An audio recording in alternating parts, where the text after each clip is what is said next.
के पूरा ही खजाना सब लुटावे थकान तोरे ही नाम लेके पूरा ही खजाना सब लुटावे थकान हाँ लुटावे थकान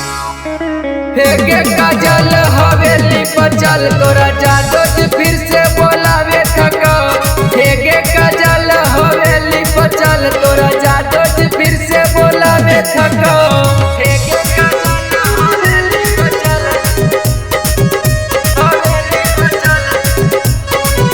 तोरा जादो फिर से बोलावे थकान हेगे काजल हवेली बचल तोरा जादो फिर से बोलावे थकान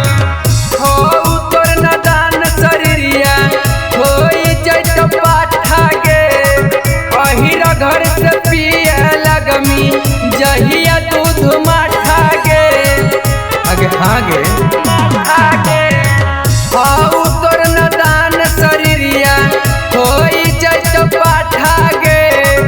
अहिरा घर से पिए लगमी जहिया दूध माठा गे दिमाग पर तू ही चढ़ल हाही एक पीस बनल हाही तोर चलते महाफिल में गारह दशा उड़ावे थकान तोर चलते महाफिल में गारह दशा उड़ावे थकान उड़ावे थकान हेगे काजल हवेली बचल तोरा जादो फिर से बोलावे थकान हेगे काजल हवेली बचल तोरा जादो फिर से बोलावे थकान हेगे काजल हवेली बचल तोरा जादो फिर से बोलावे थकान नमूना रिकॉर्डिंग स्टूडियो राजगीर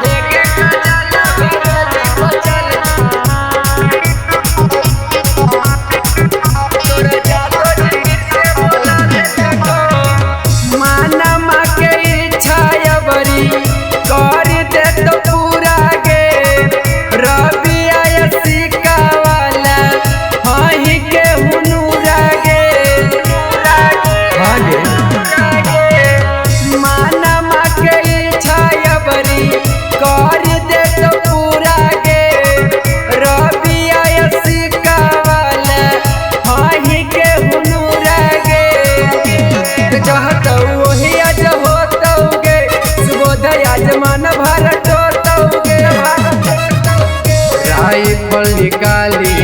गाना भैया परमोद के बजावे थकान राइफल निकाली गाना भैया परमोद के बजावे थकान हाँ बजावे थकान हेगे काजल हवेली बचल तोरा जादो फिर से बोलावे थकान हेगे काजल हवेली बचल तोरा जादो फिर से बोलावे थकान नमूना रिकॉर्डिंग स्टूडियो